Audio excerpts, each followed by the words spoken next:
जब मैं परिक्रमा में गया था तो ये सब वाणियाँ शिवाशी जी रास्ते में कहते थे और हम लोग लिख लेते थे।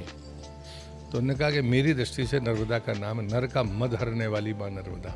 अब दिग्विजय सिंह आपके प्रतिद्वंदी रहे, लेकिन जब वो नर्मदा परिक्रमा पर निकले तो आपसे मशवरा लिया कि कैसे इसके सिद्धांत है, क्या है।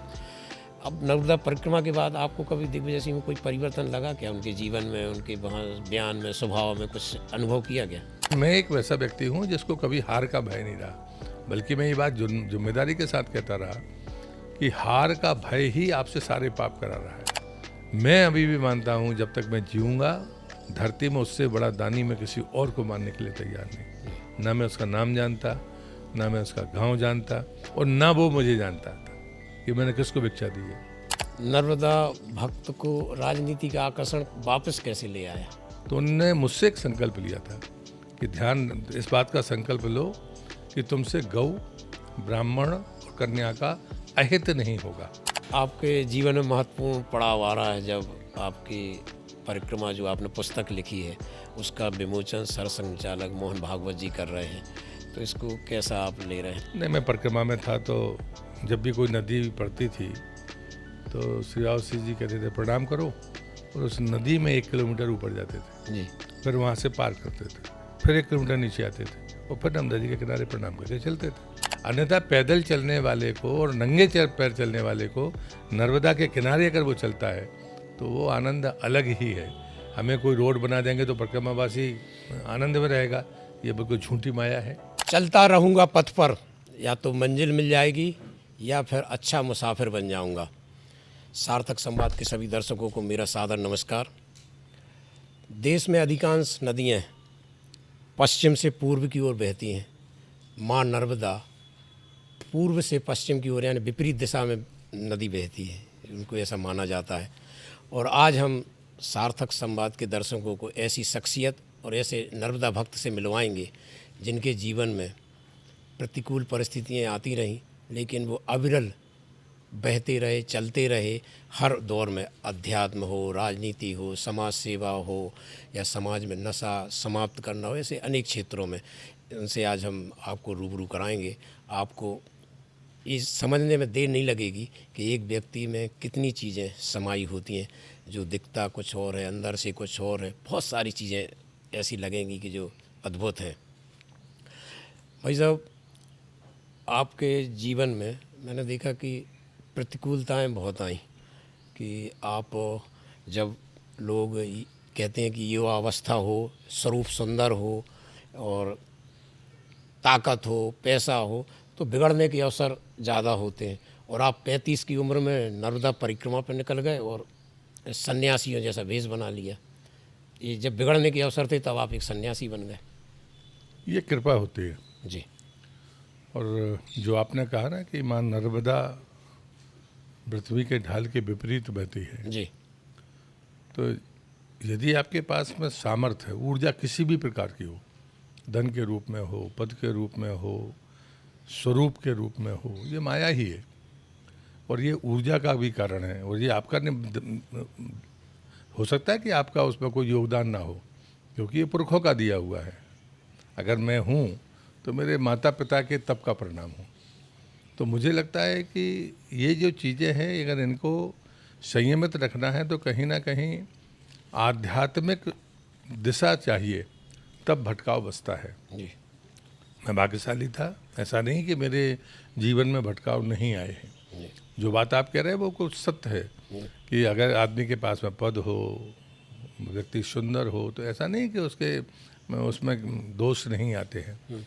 लेकिन दोष जिस समय बढ़ने चाहिए उस समय वो रुक जाएं और आप बाकी चीज़ों पर केंद्रित करें अपना ध्यान, ये आध्यात्मिक ताकत होती है। मैं भाग्यशाली था कि मुझे परम पूज्य श्री श्री बाबा श्री जी मिले और उसके बाद मेरे जीवन में परिवर्तन आया। और मैं बिल्कुल जिम्मेदारी के साथ कहता हूँ, जो दोष मुझ में थे उनको लेने का, उन्हें ख़त्म करने का काम परम पूज्य श्री बाबा श्री जी ने किया, तो रास्ता मिल गया। तो फिर अधोपतन रुक गया, जो गिरावट होनी थी वो बच गई और आप अपने रास्ते पर चल पड़े। लेकिन राजनीतिक क्षेत्र में भी आपको एक जो जीवन देखते हैं विपरीत मिलता है, कि लोग पहले पार्षद, विधानसभा, फिर लोकसभा लड़ते हैं। पहले राज्य मंत्री बनते, फिर केंद्र मंत्री। आप 7 लोकसभा लड़े और केंद्र में मंत्री बने, फिर उसके बाद आप राज्य में आए, विधानसभा चुनाव लड़ा और आप राज्य मंत्री बने। ऐसे ही लोग लड़ते हैं कि जहां उनका पैतृक निवास हो या जहां स्थायी निवास हो। तो जैसे आपका इस पैतृक निवास आता है नर्मदापुरम लोकसभा में और आप जहां रहते हैं वो जबलपुर लोकसभा में, लेकिन आपको चुनाव लड़ाया गया सिवनी, बालाघाट, छिंदवाड़ा, दमोह पन्ना। यहाँ भी आपको अनुकूलता मुझे दिखाई नहीं देती। नहीं, मुझे लगता है कि जो हमारा विचार है, जो हमारा ओरिजिन है, उसमें बने रहने का कहीं उल्लेख नहीं है। जी आपको जो जिम्मेदारी मिले आप उसे पूरा करिए। सदैव अटल बिहारी जी वाजपेयी जी कहते थे कि काम कोई छोटा बड़ा नहीं होता। जी पार्टी ने फैसला किया कि आपको वहाँ जाके लड़ना है, आपको हार जीत की चिंता क्यों? लड़ तो पार्टी रही है। आप जब जीतते हो तो आपके मन में ये अहंकार क्यों होता है कि आप जीत रहे हो?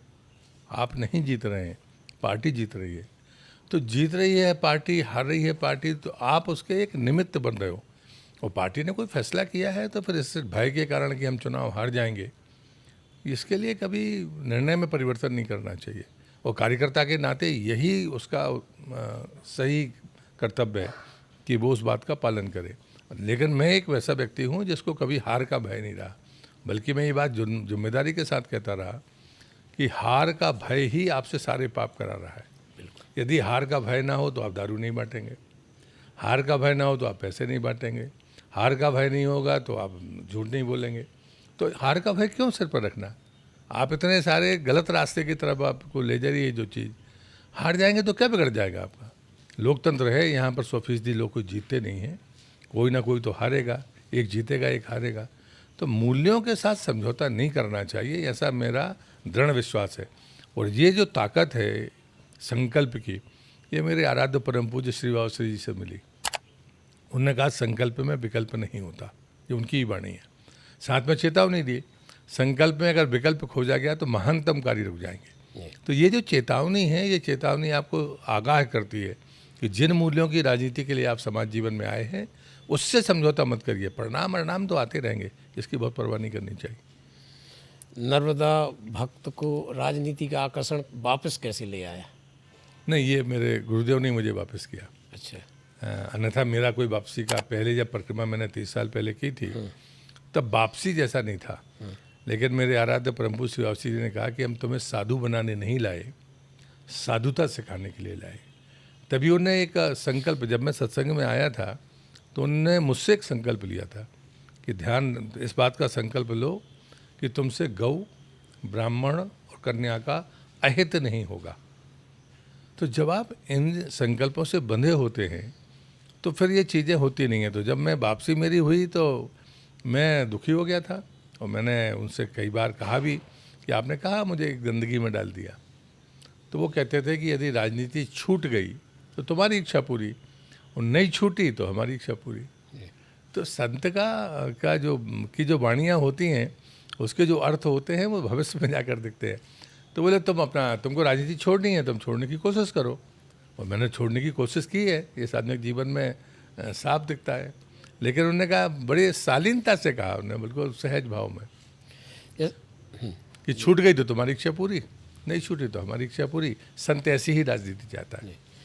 आपके बाबा श्री बाबा श्री ने जो कहा कन्या, ब्राह्मण, गौ का अहित नहीं करना, आपने अभी कहा, तो कन्या और गाय का तो चल जाता है कि हाँ अनुकूलता है, लेकिन ब्राह्मण का अहित आप चुनाव जैसे लड़ते हैं, विरोधी दल ब्राह्मण को ही उम्मीदवार बनाए आपका प्रतिपक्षी, या दल के अंदर भी प्रतिस्पर्धी होते हैं, तो चुनाव हारना उसका तो अहित माना जाएगा। इसको कैसे आप, इस संकल्प को कैसे? मुझे लगता है कि ये परिभाषा तो उचित नहीं है। मेरा पहला चुनाव गर्गी संघ मिश्रा जी से हुआ। वो अजय थे, कभी हारे नहीं, लेकिन मुझसे हारे। तो मुझे लगता है कि आप अपने जानबूझकर किसी का नुकसान करें तो वो अलग बात है। लोकतंत्र में तो जय पराजय होगी। अगर कोई ब्राह्मण अन्याय करेगा तो आप उसको रोकेंगे नहीं, लेकिन हाँ, आप उसका अहित नहीं करेंगे, आप उसके अन्याय के कार्यों को रोकेंगे। तो मुझे लगता है कि जय पराजय में तो विचारधारा की चीज़ें थी, उनकी भी अपनी खामियां थी। वो क्यों हारे? नहीं तो वो तो अजय थे, उनको तो कभी हार मिली नहीं, लेकिन वो हारे तो मुझसे ही हारे। कोई भी होगा नेता ब्राह्मण, तो वो हार को अपना अहित ही समझेगा। नहीं, ये निजी हार पर निजी नुकसान का कोई मायने नहीं है। जी। देखिए, जब ये संकल्प होते हैं, इन संकल्प में बड़ी चीज़ें होती हैं। अब मेरा तो शंकराचार्य जी से भी होगा, जिनसे मैंने दीक्षा ली थी। तो ये मुझे नहीं लगता कि इसको इस दृष्टि से लेना चाहिए। अध्ययन, अध्यात्म और आराध्य, इन तीनों को आप कैसे करते मेरे आराध्य की वाणी है ये। हैं? जी अध्ययन, अध्यात्म और आराध्य अगर एक हो जाए जी तो ये जीवन तो मोक्ष होता है।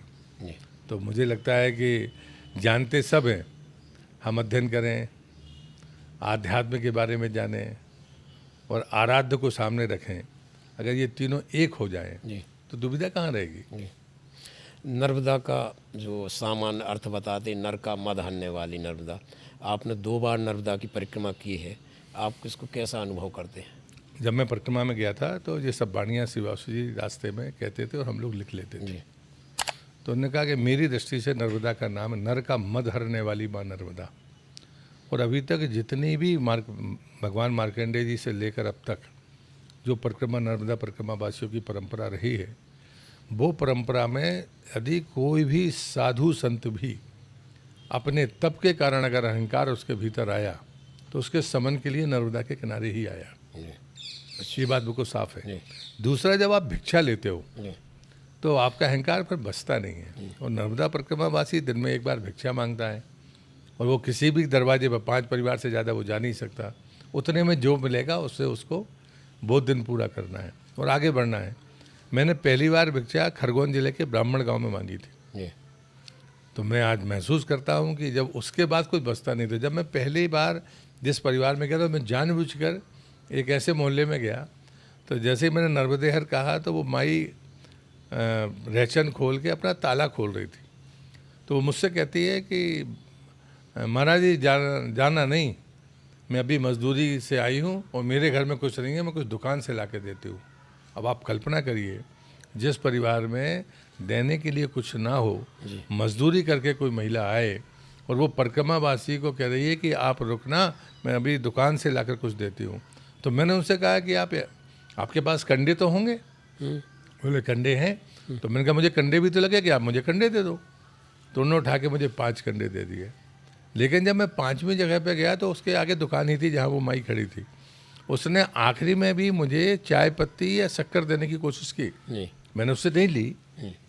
लेकिन आप कल्पना करिए कि जो भाव होता है कि जिसके घर में कुछ दाना नहीं है लेकिन वो परिक्रमावासी को देने के लिए तत्पर है। तो ये जो चीज़ें हैं ये बताती हैं कि आध्यात्म कितनी बड़ी चीज़ होती है। तो जो आप प्रश्न कर रहे थे ब्राह्मण के लिए, ये चीज़ें हैं जो मूल में हैं। ताकत आध्यात्म ये है जी। ये सब धर्म नहीं है, ये आध्यात्म है। अब दिग्विजय सिंह आपके प्रतिद्वंदी रहे, लेकिन जब वो नर्मदा परिक्रमा पर निकले तो आपसे मशवरा लिया कि कैसे इसके सिद्धांत है, क्या है। अब नर्मदा परिक्रमा के बाद आपको कभी दिग्विजय सिंह में कोई परिवर्तन लगा क्या? उनके जीवन में, उनके वहाँ बयान में, स्वभाव में कुछ अनुभव किया गया? मैं उनके राजनीतिक जीवन पर टिप्पणी कर सकता हूँ, उनकी परिक्रमावासी के जीवन पर टिप्पणी नहीं कर सकता। जी वो परिक्रमावासी हैं, जी परिक्रमावासी के प्रति मेरा आदर है। जी उस पर इस जन्म में कभी टिप्पणी नहीं करूँगा। जी किसमें क्या परिवर्तन आता है इसका मूल्यांकन करने का अधिकार मुझे नहीं है। जितने परिक्रमावासी आते हैं, मेरा परिवार 3 पीढ़ियों से मैं देख रहा हूँ, 4थी पीढ़ी शुरू हो गई। हम सिर झुकाकर उसके चरणों को देखते हैं, ना उसका चेहरा देखते, ना उसकी जात देखते, ना जात जानने का सवाल ही नहीं है। कौन है, कहाँ से आए, ऐसे कोई लेना देना नहीं। हम परिक्रमावासी की सेवा करने वाले लोग हैं। नर्मदा और नर्मदा का परिक्रमावासी हमारे लिए सब कुछ है। इसलिए दिग्विजय सिंह राजनीति में मेरे प्रतिद्वंदी हो सकते हैं। और जब उनने मुझसे ये बात पूछी थी तो मैं मस्खरापन में मैंने तो उनका मजाक उड़ाया था शुरू में, लेकिन बाद में मुझे इस परम पूज्य श्री वासी जी की एक वाणी याद आई थी। उन्होंने कहा, जिज्ञासा से अगर तुम्हारा शत्रु भी तुम्हारे सामने आए तो उसकी जिज्ञासा पूरी करना। और वो जो वाणी थी उसके कारण मैंने आदरणीय दिग्विजय सिंह जी से जो मेरी सामर्थ्य, मैं नहीं कहता कि मैं सब कुछ जानता हूँ। और लेकिन आपकी एक पहचान बन चुकी है। पहचान, परसेप्शन बनना अलग बात है, पर मैं नहीं मानता कि मैं सब कुछ मैं ही जानता हूँ। आज दादा गुरु हैं, बहुत से कितने लोग परिक्रमावासी हैं।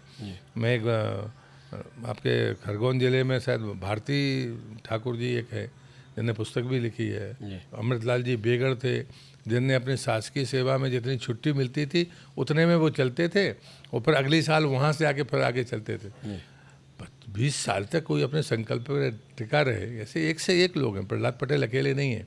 हमारे गुरुदेव ने कहा था, कौन से नंबर के परिक्रमावासी हो, है कछु पता, जी कोई रजिस्ट्रेशन है, जी कब शुरू हुई थी परिक्रमा? तो बोले फालतू अहंकार में मत पड़ना। इसलिए ये भ्रम कभी नहीं होना चाहिए कि आपको ही आता है। हो सकता है कोई सहजता से परिक्रमा कर रहा हो जो मुझसे ज़्यादा आंतरिक और बाह्य रूप से नर्मदा को जान ले, ये दावा किसी को करना नहीं चाहिए।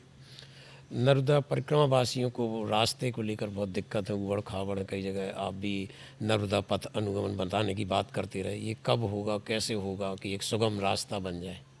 देखिए, दो बातें हैं। एक वाहन वालों की परिक्रमा है जो दिन में एक बार भी नर्मदा जी को नहीं देख पाते और रोड नापते रहते हैं। उनके लिए कोई उसके ऐसा मार्ग बन जाए कि दिन में कुछ समय तक वो माई को देखते रहें और चलते रहें।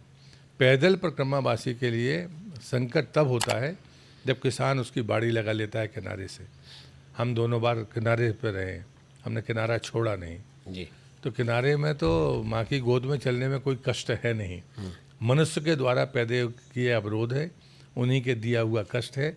अगर वो ना हो तो कोई कष्ट नहीं है। तो वो माई की ज़मीन, लेकिन लोग खेती कर लेते हैं, बाड़ी लगा देते हैं, ये तकलीफ़ है। अन्यथा पैदल चलने वाले को और नंगे पैर चलने वाले को नर्मदा के किनारे अगर वो चलता है तो वो आनंद अलग ही है। हमें कोई रोड बना देंगे तो परिक्रमावासी आनंद में रहेगा, ये बिल्कुल झूठी माया है। क्योंकि वो नंगे पैर चलेगा तो डामर में चलेगा तो और उसकी सत्यानाश होना है। तो ये वाहन वालों के लिए है, जूते पहन कर चलने वालों के लिए है। मार्ग सुगम होना चाहिए, पुल पुलियाँ नहीं है, मैं ये मानता हूँ। हम लोगों ने बड़ी मुश्किल में नदियों को पार किया, तो उन नदियों पर पुल होने चाहिए, अप्रोच होनी चाहिए। लेकिन अप्रोच बनेगी तो निजी किसान के खेत से बनेगी, उनकी सहमति आवश्यक है। दूसरा, आश्रय स्थल हमारे समय में नहीं थे, तो हम लोग झाड़ के नीचे रुके या कोई आश्रम मिला तो वहाँ रुक गए। तो जब मैया पक्ष साथ में होता है तब ये तकलीफ़ें हो सकती हैं। तो एक सामान्य व्यवस्था होनी चाहिए। लेकिन ये दो बातों में बड़ा कंट्राडिक्शन है। एक बड़े बड़े आश्रम और मंदिर हैं जिनमें तमाम लोग रहते हैं और गंदा पानी उसमें बड़ी मात्रा में निकलता है। ये नर्मदा के किनारे नहीं होना चाहिए। अभी नर्मदा जी के किनारे सारे लोग अट्टालिकाएँ खड़ी करने की प्रतिस्पर्धा में है, ये अच्छे संकेत नहीं है। एक और समस्या कि माँ नर्मदा में अवैध रेत उत्खनन वर्षों से जारी है, ये कैसे रुके और क्या इसकी भरपाई हो सकती है अभी भी? आपने सही शब्द उपयोग किया, अवैध उत्खनन। जी नर्मदा रेत लेकर आती है, बांध बनने के कारण अब कम आने लगी है। अन्यथा नदी रेत लेकर आती अब इसलिए है कि वो समाज को दे, जी लेकिन आपका लालच उसको खून चूस रहा है, बस इतना फर्क है।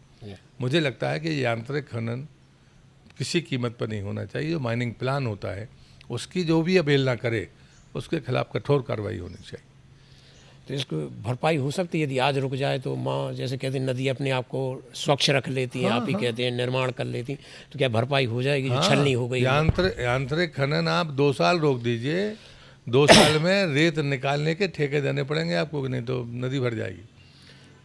नदियों का जो उद्गम स्थल होता है वो ऊर्जा का केंद्र माना जाता है, और आपने पिछले दिनों करीब 100 से ज़्यादा नदियों के उद्गम स्थल पे आप पहुँचे हैं, तो अब इस ऊर्जा से कितना सराबोर पा रहे हैं आप अपने आप? नहीं, मैं परिक्रमा में था तो जब भी कोई नदी पड़ती थी तो श्री राव सिंह जी कहते थे प्रणाम करो, और उस नदी में 1 किलोमीटर ऊपर जाते थे जी, फिर वहाँ से पार करते थे, फिर 1 किलोमीटर नीचे आते थे और फिर नर्मदा जी के किनारे प्रणाम करके चलते थे। गुरु आज्ञा है, ध्यान नहीं दिया। एक जगह पर सूखी नदी थी, उस दिन गर्मी बहुत थी तो हमने सोचा कि चलो सीधे हो लेते हैं। पीछे से आवाज़ आई, है लग गया कुछ गड़बड़ है, पलट कर देखा तो उंगली इधर, चलो। उस दिन 1 की जगह 1.5 किलोमीटर ऊपर गए। जी वैसे ही हलाकान थे और पानी था नहीं, ऊपर गए 1.5 किलोमीटर, वापस आए, मन खराब हो गया। मतलब हम कहें कि अपना मन खराब नहीं हुआ, पर ऐसा तो नहीं है, हम तो गृहस्थ आदमी थे। अरे आजाद तमाशा है, पानी था नहीं तो काय को, और 1 किलोमीटर की जगह 1.5 किलोमीटर और ले गए। रात में सेवा करते थे, सेवा करते करते मैंने पूछ ही लिया कि जब उसमें जल नहीं था तो काय क्यों इतना घुमाया, हम सब परेशान थे। उठकर बैठ गए। उन्होंने कहा कि देखो, संगम नदियों का हो, जी, पहाड़ों का हो या फिर स्त्री पुरुष का हो, वहाँ जीवन की संभावना होती है, उसे रौंदने की गलती मत करना। और तब उन्होंने कहा कि जहाँ पर उद्गम होते हैं वहाँ अपूर्व ऊर्जा होती है, उद्गम तुम्हारे बाप ने नहीं बनाया, तुम्हारे पुरखों ने नहीं बनाए। प्रकृति। बोले वो तो प्रकृति ने दिया, तब आप पैदा हुए। तो वहाँ जो भी जाएगा, तुम्हारी नज़र में वो गरीब है, अमीर है, पढ़ा है, लिखा है, हमारी नज़र में मनुष्य है। अगर जाता होगा तो उस पूरे समाज में उसकी ऊर्जा उससे अलग होगी। अब ऊर्जा का मतलब पैसा नहीं होता, ऊर्जा का मतलब हो सकता है कि वो न्याय की बातें करते, अच्छी बातें कर दे, बल्कि उसने पुस्तक ना पढ़ी हो। ऊर्जा क्या देगी ये फैसला कोई कर नहीं सकता। तो मुझे लगता है ये बात परम पूज्य श्री वासी जी ने मुझसे कही थी। मुझे भी जगने में 30 साल लग गए, लेकिन आप कहते हो कि हम केंद्र से राज्य में आ गए, कोई कहता है बड़ा गड़बड़ हो गई। अगर मैं मध्य प्रदेश में नहीं आता तो क्या मैं उद्गम पे जा पाता? आज जो मैंने कर लिया तो उसमें माँ नर्मदा की कृपा है। मेरे गुरुदेव का वो संदेश था तो 30 साल पहले उन्होंने मुझे कहा था, लेकिन 30 साल बाद ही सही हम अगर मध्य प्रदेश आए तभी चेते। हम बहाना कितना ही बनाए, हम दिल्ली में थे, हम कैसे करते, लेकिन राज्य की राजनीति का जो लाभ मुझे मिला है उसी का परिणाम है कि हमने शतक पूरा कर लिया और हम राज्य की 104 नदियों के उद्गम पर गए। उसमें एक का टेक्निकली जोहिला का अमरकंटक में ही है, लेकिन वो छत्तीसगढ़ की बाउंड्री में है, और दूसरी है बंजर जो सर्वाधिक पानी देती है माँ नर्मदा को, वो भी छत्तीसगढ़ में है, लेकिन मैं उस उद्गम पर नहीं गया हूँ। आप चीज़ कोई सोशल मीडिया के में छिपी नहीं है। आपका जो दौरे देखते हैं कि आज इधर, कल उधर, सुबह इधर, शाम को इधर, मुझे लगता है कि मध्य प्रदेश में सर्वाधिक सक्रिय मंत्रियों में से आप हैं और या नेताओं में से। तो ऐसे कैसे कर लेते, कितने किलोमीटर एक महीने में एवरेज चल लेते होंगे आप? मेरे गुरुदेव ने कहा था कि पलट कर नहीं देखना जी। चाहे किसी भी काम में आगे जाओ जी। आगे देखो। पलट कर वो देखते हैं जिन पर भरोसा नहीं होता, जिनको अपने आप पर पीछे कौन आ रहा है। ये पीछे कौन आ रहा है ये देखने की ज़रूरत नहीं है, आगे चलिए। सरकार के रिकॉर्ड बनते हैं, आप लोग का काम ही ये है कि सबके हिसाब किताब रखना। जिनका काम हिसाब किताब रखना है उनको हिसाब किताब रखने दो। आपको तो भगवान ने मौका दिया है, ऊर्जा दी है, जब तक शरीर चले जितना कर सकते हो उतना करना चाहिए। जो लोग कहते हैं बुढ़ापे में जाना चाहिए तीर्थों को, मैं तो उनका विरोध करता हूँ।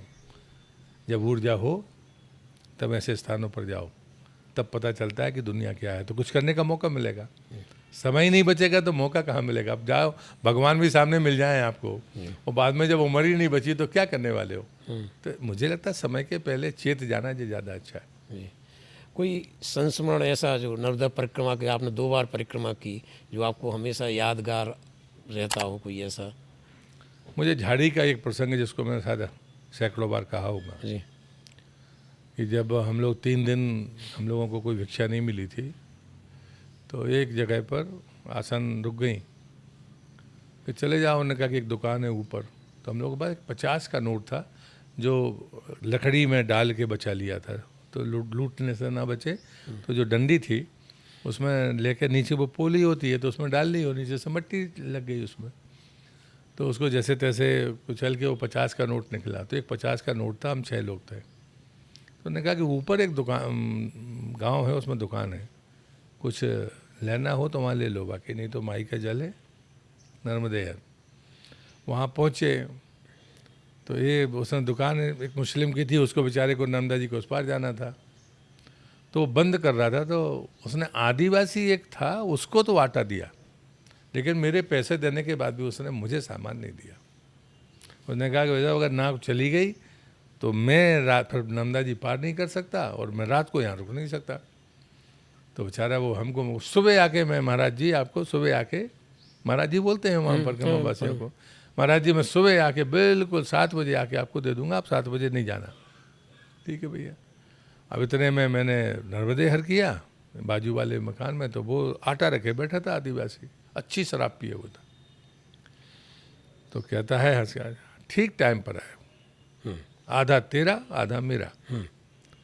तो मैंने कहा कि ठीक है उठा ले। मैंने कहा नहीं, भिक्षा ली जाती है, उठाई नहीं जाती है। आपको अरे यार, और उसने उंगली मारी और आधा आटा हमको दे दिया। आ गए वापस, हम आके बताया ऐसे क्या मिला, तो 3 एक रोटी का आटा रहा होगा। हम 6 लोग थे, 3 रोटी का, वो 6 लोग थे, हम 6 लोग थे। तो उन्होंने कहा कि अच्छा, तो उस समय 3 परिक्रमावासी और आ गए, 9 हो गए। तो तो उन्होंने कहा कि अब आधी खाओगे और नहीं खाओगे, 3 दिन से नहीं खाया तो आधी खाने का क्या फ़ायदा है। ये 3 आए हैं, इनको दे दो एक अच्छा। एक रोटी दे दो। अब 6 लोगों ने निर्णय ले लिया। नहीं, श्रीवास्तव जी ने कहा हाँ, अच्छा हाँ। कि अरे तुम आधी खाई ना खाई क्या फ़र्क पड़ता है, कल देखेंगे फिर। अब ये 3 आए हैं तो ये भी भूखे होंगे, इनको अगर एक एक रोटी पहुंच जाएगी तो इनका आधार बन जाएगा। आधी में तो आधार बनेगा नहीं, तो इनको दे दो। तो आटा उनको दे दिया भाई, बराबर बराबर करके। अब किसी का पास पात्र तो वहाँ होता नहीं झाड़ी में, तो वो डिब्बे में एक वो सोनी लड़का था, तो उसने आटा डाला और इधर वो वहाँ अपना काम में लगे, हम आटा दे के वापस आ गए। अब श्रीवासी जी हमसे कह रहे देखो होम करते कैसे हाथ जलते, अभी तुम्हें समझ में आएगा। जैसे वो तो बिल्कुल जैसे फिल्म में चलती है ऐसे बोलते थे। कह लगे अभी देखो होम करते हाथ कैसे जलते हैं। तो उसने जैसे ही पानी डाला तो ज़्यादा डल गया। अब ज़्यादा डल गया तो वहाँ तो एक चुटकी भी आटा नहीं।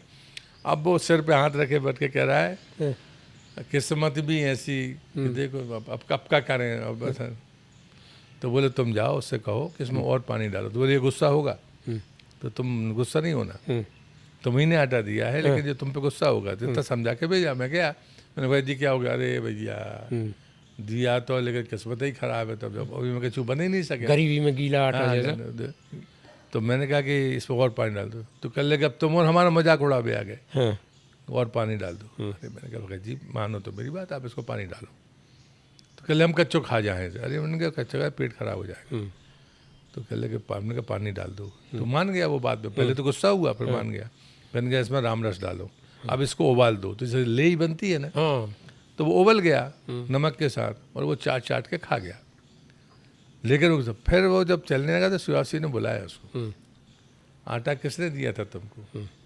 भगत जी ने दिया था। तो तुम्हें गुस्सा उसके बाद भी उसी आदमी पे आ रही जिसने तुमको आटा दिया। तो पर बोले गलती तो हुई हमसे। कह लगे शिवासी ने मजाक में कहा कि भूख में बखवा बन जाता है आदमी उसको कुछ सूझता नहीं है। तो ये जो दानशीलता है उस आदिवासी की खुद की खुराक 10 रोटी की रही होगी। परिवार अगर रहा होगा तो सोचिए आप, उसने अपने भोजन का आधा हिस्सा परिक्रमावासी को दे दिया और उसको पता नहीं था। तब तक मैं 3 चुनाव लड़ चुका था। उसको नहीं मालूम था कि भिक्षा कौन मांग रहा है मुझसे। मैं अभी भी मानता हूँ जब तक मैं जीऊँगा धरती में उससे बड़ा दानी मैं किसी और को मानने के लिए तैयार नहीं। ना मैं उसका नाम जानता, ना मैं उसका गांव जानता, और ना वो मुझे जानता था कि मैंने किसको भिक्षा दी है। लेकिन ये सच्चाई है, और इसलिए मुझे लगता है कि जो दानी बनने की बात करते हैं ना, उनको इससे सबक लेना चाहिए। 2 घटनाएं मैंने कही हैं, दोनों अपने आप में ऐसी हैं जो अविश्वसनीय है। बिल्कुल। हम भी अपने हिस्से का आधा दान नहीं कर सकते। कई बार कर देते होंगे, लेकिन मैं दावा नहीं करता कि कई बार ऐसा हो जाता होगा। कहीं ना कहीं हाथ बंद हो जाता है, थोड़ा दे दो यार, थोड़ा बचा लो। लेकिन दोनों घटनाओं में ऐसा बिल्कुल नहीं था।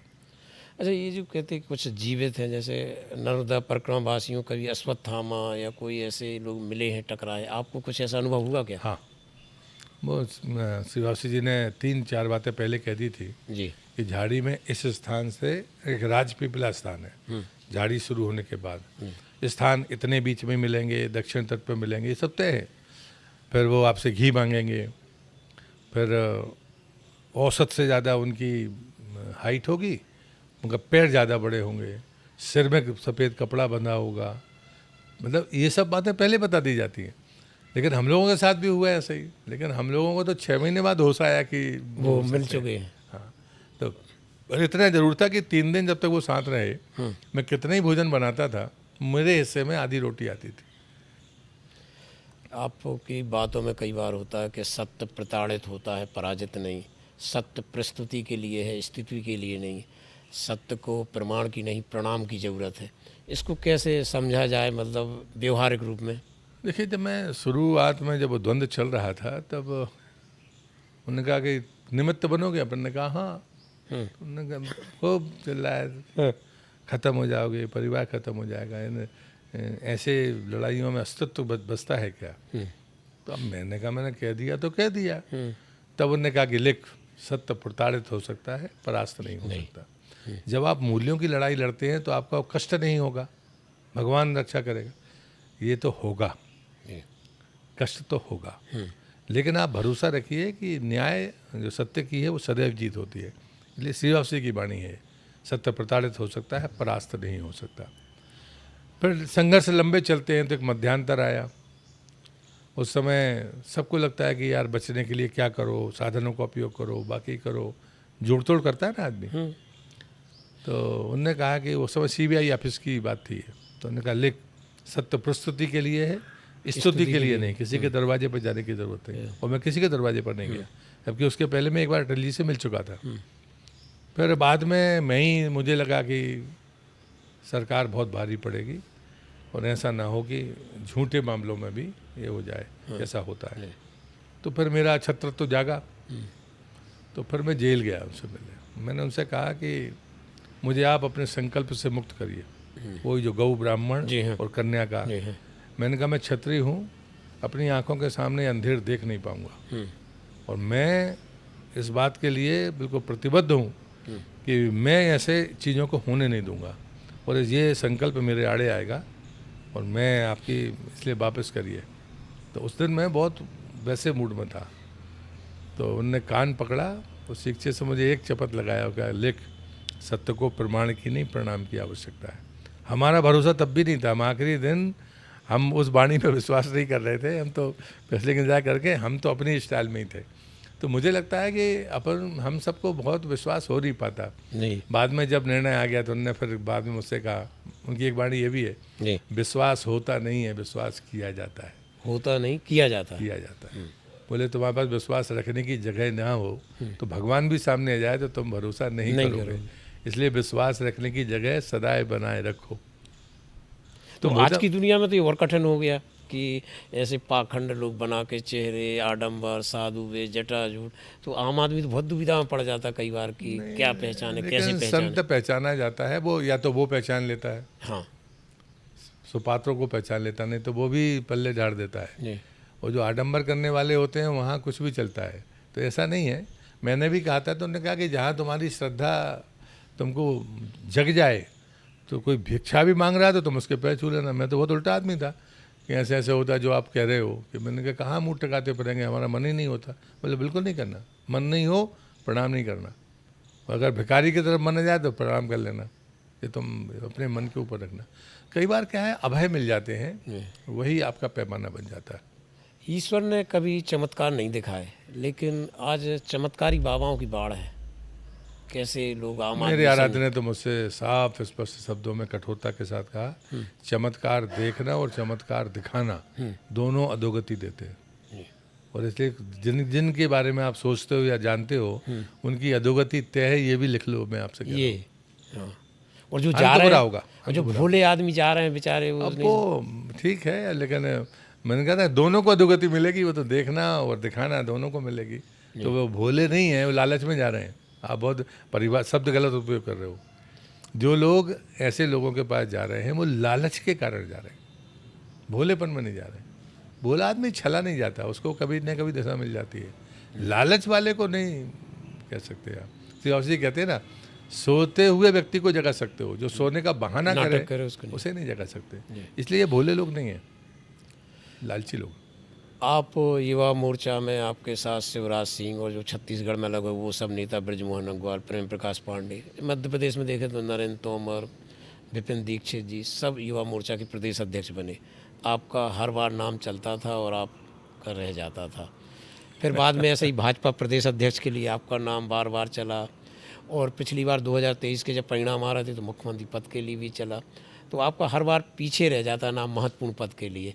तो ये क्या बाबा श्री बाबा श्री की वाणियों का असर है कि आप उस सबसे फिर आप प्रभावित रहते हैं और अपने पद पे बड़े रहते हैं? ये सच है, लेकिन मुझे लगता है कि पुराने खत पढ़ने का मजा ये है कि जवाब नहीं देने पड़ते, उससे सीखने के लिए मिलता है। ये सब पुरानी चिट्ठियाँ हैं, पढ़ना जरूर चाहिए। आप लोग पढ़ते हो, हम सुन लेते हैं, पर जवाब देने की ज़रूरत नहीं। जवाब किसको दोगे? मुझे लगता है कि जो बात मैंने आपसे कही कि जो होना है वो होगा, इसलिए उसको लेकर पानी पीटने की ज़रूरत नहीं है। और इसलिए कभी भी किसी ने, मेरे समर्थक ने या मेरे विरोधी ने, कभी मुझे इस मन स्थिति में नहीं देखा होगा कि साहब इस परिणाम के बाद में इस आदमी के चेहरे पर हमने सिकन देखी। तो मुझे लगता है यही कृपा है। कृपा इसी को कहते हैं, कर और पा कृपा। तो हम कर रहे हैं और पा रहे हैं, और कोई दूसरी कृपा हमें नहीं चाहिए। जी। आपके जीवन में महत्वपूर्ण पड़ाव आ रहा है जब आपकी परिक्रमा जो आपने पुस्तक लिखी है उसका विमोचन सरसंघचालक मोहन भागवत जी कर रहे हैं, तो इसको कैसा आप ले रहे हैं? ये मेरे लिए अविश्वसनीय है। इसको मैं माँ नर्मदा की कृपा और अपने गुरुदेव की कृपा मानता हूँ। मतलब मैं भौचक हूँ, मतलब मेरे पास शब्द नहीं है कहने के लिए। भौचक शब्द तो अजीब सा शब्द है, मेरे पास शब्द नहीं है कि मैं 30 साल पहले मैंने कुछ लिखा था उसी द्वंद्व में।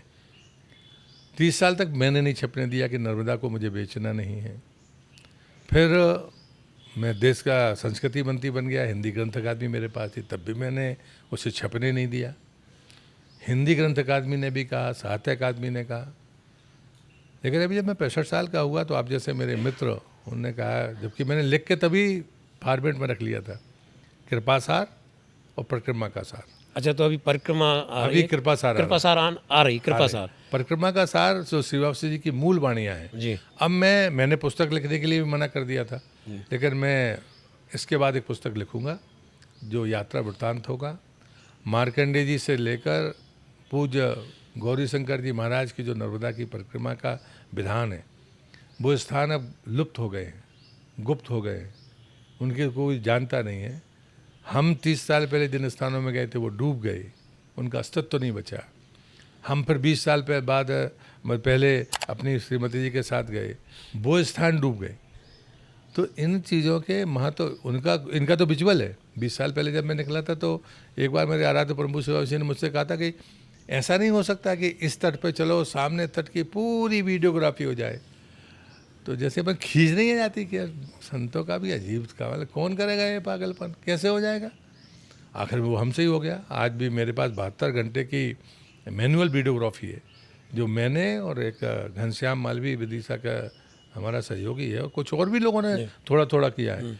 लेकिन 72 घंटे की वीडियोग्राफी अगर धरती पर किसी के पास है मैनुअल, तो वो मेरे पास है। और मैंने जब देखा इस परिक्रमा के दौरान, तो उस समय तो हमने उतार याद तो था नहीं। अभी मैंने, हमारी बिटिया ने और हमारी टीम ने क्या दिखाएं, तो उस 30 घंटे की वो देख पाए होंगे, उसमें से कुछ चीज़ें छांटी हैं। कोई कार्यक्रम में देखेगा, मैंने देखी तो मेरे को ही लगा कि ये मैं कर रहा हूँ या ऐसी चित्र हैं। तो मुझे लगता है कि ये सब चीज़ें हैं जो समाज के सामने आनी चाहिए। उसमें शिवासी जी ने जिन जिन घाटों में जो जो वाणियाँ कही हैं, वो मेरे पास नाम लिखे हुए हैं, तारीख लिखी हुई है। उनको उसी आधार पर ही रखूँगा और फिर क्रम से लिखूँगा कि ये तप के स्थान है। उसके आगे कोई आश्रम बन गया है बड़ा, परिक्रमावासी आश्रम में जाता है, उस तप के स्थान पर नहीं जाता। बड़ा मंदिर बन गया है, वहाँ जाता है, उस स्थान पर नहीं जाता जो प्राचीन तपस्वियों के स्थान है। ये चीज़ें लिखने की कोशिश करूँगा। तो इस किताब को तो 35 साल लग गए जब आपने सामने आने दे रहे हैं, ये वाली कब आएगी? नहीं, ये तो मैंने आपके सामने तौर पे आपसे कह रहा हूँ कि मैं लिखूँगा, जल्दी आएगी। जल्दी आएगी। आप केंद्र मंत्री रहे और राज्य मंत्री, क्या अंतर आपने महसूस किया? वहाँ पर आपके पास में पैसा देने की ताकत होती है। जो राज्य आपको रिपोर्ट देता है उस पर भरोसा करके या थोड़ा बहुत उसका सर्वेक्षण करके आप कोई नई सलाह देते हैं। राज्य में आपके पास पैसा उपयोग करने की सामर्थ्य है, और वो पैसा उपयोग हो रहा है कि नहीं हो रहा है, एक्चुअल आपको करना है, आपको रिपोर्ट नहीं भेजनी है। रिपोर्ट तो जाती ही है, लेकिन यहाँ आपको देखने का, उसको सुधारने का, नए सिरे से नए प्रयोग करने के मौके यहाँ पर है। ये फ़र्क है। आप एक बात हमेशा कहते हैं, संकल्प में विकल्प नहीं, तो अभी भविष्य के लिए क्या संकल्प है जिसमें विकल्प आप नहीं देखेंगे? हमेशा मेरी यात्रा का ये रहा कि जैसे नर्मदा बिना बर्फ़ के पहाड़ों के बीच से गुजरे हुए निर्मल बहती है, उसका जल आहार बन जाता है। दादा गुरु जैसे लोग प्रमाण हैं, विज्ञान को चुनौती हैं। 21 तारीख को उनको 1800 दिन हो जाएंगे नर्मदा जल पर। जल पूर्ण आहार हो सकता है, ये नर्मदा के जल की ताकत है। तो मुझे लगता है कि वो निर्मल है, उसके अपना ढंग है चलने का। मैं भी ये मानता हूँ कि निष्कलंक जीवन रहे। पद आते जाते रहते हैं, पद महत्वपूर्ण नहीं है। जो जिम्मेदारी आपको मिले उसको आप ईमानदारी से करिए। मैं पद पर नहीं रहता और तब भी उद्गम पे जाता, पद पर हूँ तब भी उद्गमों पे जा रहा हूँ। जीवन में कुछ काम आपको वो करने चाहिए जो प्रकृति के लिए है। परम पूज्य शिवासी जी की वाणी है, प्रवृत्ति से जियोगे तो खुद भी तकलीफ़ में रहोगे और समाज को भी तकलीफ़ दोगे। प्रकृति के अनुरूप जियोगे तो खुद भी आनंद में रहोगे और पूरा समाज भी आनंद में रहेगा। समाज जब कहते हैं तो सिर्फ मनुष्य नहीं, पशु पक्षी वृक्ष बाकी सब प्रकृति के जितने हिस्से हैं वो भी आनंद में रहेंगे। हमारी ऋषि परंपरा है, उस ऋषि परंपरा में किसी को नुकसान पहुंचाना हमारी परंपरा नहीं है। ये जीवन रहे, उसमें कोई विकार ना आए, यही संकल्प है। ये थे प्रहलाद पटेल जी। आपने देखा अभी तो इनके जीवन की चर्चाओं का समझो कि बहुत कम समय में बहुत कम चर्चा हो पाई है। कभी अवसर मिलेगा तो और विभिन्न पहलुओं पर जीवन के कभी और प्रकाश डालेंगे, क्योंकि समय का अभाव, आपको जाना है कहीं। इसलिए आज नर्मदा परिक्रमा जो उनकी पहचान है और जो अब बड़ा अवसर उनके जीवन में आ रहा है, 14 सितंबर को सरसंघचालक मोहन भागवत जी इंदौर में परिक्रमा किताब का विमोचन कर रहे हैं, उस पर केंद्रित रही। आगे राजनीति के और विभिन्न पहलुओं पर, समाज सेवा के। एक प्रश्न और शायद था कि नशा मुक्ति के क्षेत्र में आपने पहले काम किया है और अब नशा की बहुत प्रवृत्ति पड़ी है। नरसिंहपुर में तो स्मैक भी चल रहा है और सब जगह, तो अभी क्या आप कर रहे हैं? हमारा अभियान जारी है। जारी।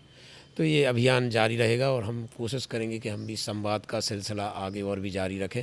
आज के लिए इतना ही। सार्थक संवाद के लिए मैं देवदत्त दुबे। कल किसी और शख्सियत के साथ आपसे संवाद करेंगे। धन्यवाद।